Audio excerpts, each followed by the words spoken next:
ডাকসু নির্বাচন এটা জুলাইয়ের অন্যতম আকাঙ্ক্ষা, এটা শহীদদের আকাঙ্ক্ষা। এই ডাকসু নির্বাচনকে যারা বানচাল করার চেষ্টা করছে তাদের বিরুদ্ধে আমাদেরকে সবাইকে ঐক্যবদ্ধভাবে কাজ করতে হবে, আমাদেরকে সজাগ থাকতে হবে। সকল ভোটার যারা তাদের প্রত্যাশা, তাদের উচ্ছ্বাস প্রকাশ করছে, আমরা যখন সবাই একসাথে ডাকসু নির্বাচনের আমেজ তৈরি করার চেষ্টা করছিলাম, সেই সময় ডাকসুকে বানচাল করার জন্য এখানে বিভিন্ন পক্ষ চেষ্টা করছে এবং সামনে থেকে পেছন থেকে বিভিন্ন পক্ষ এখানে দায় দিয়ে দেওয়ার রাজনীতি করছে।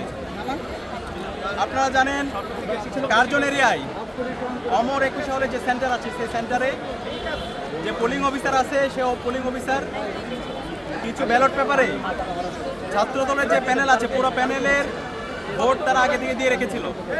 সাংবাদিক মারফত যখন আমরা জানতে পারলাম তখন আমরা বিশ্ববিদ্যালয় প্রশাসন নির্বাচন কমিশনের সাথে যোগাযোগ করেছি। পরবর্তীতে নির্বাচন কমিশন ও স্টাফের বিরুদ্ধে ব্যবস্থা নিয়েছে, সেটা আপনারা ইতিমধ্যে জানেন। এবং এরপরে আমরা দেখতে পেয়েছি টিএসসিতে একজন স্টাফ একটা ওএমআরে আগে থেকে ক্রস দিয়ে রেখেছিল। এখন আমাদের অবস্থান পরিষ্কার, যে স্টাফে কাজটা করেছে তাকে অ্যারেস্ট করতে হবে, তাকে রিমান্ডে দিতে হবে এবং এই ঘটনা সে কার নির্দেশে করেছে সেটা বের করতে হবে। আমরা জানতে পেরেছি এখানে বিভিন্নপন্থী আমাদের শিক্ষক আছে এবং স্টাফরা আছে, তারা বিভিন্নভাবে ডাকসু নির্বাচনকে বানচাল করার চেষ্টা করছে। আমি সবাইকে আহ্বান করব, এই ডাকসু নির্বাচন এটা জুলাইয়ের অন্যতম আকাঙ্ক্ষা, এটা শহীদদের আকাঙ্ক্ষা, এটা ঢাকা বিশ্ববিদ্যালয়ের 40,000 শিক্ষার্থীর দাবি।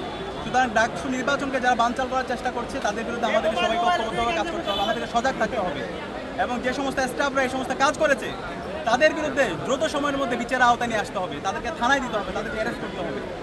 এবং আমরা চাই বাকি যে সময় আছে সেই সময়টা নির্বাচন কমিশন সঠিকভাবে যেন সকল নিরাপত্তা এনশিওর করে এবং ভোটারদের জন্য একটা ফ্রেন্ডলি এনভায়রনমেন্ট এনশিওর করে।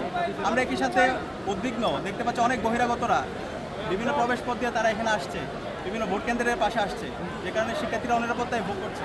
আমরা বিশ্ববিদ্যালয় প্রশাসনকে জানিয়েছি যারা এখানে বহিরাগত আছে তাদের বিরুদ্ধে যেন ব্যবস্থা নেওয়া হয়। দেশে দেশে সবার সাথে দ্য নিউজ।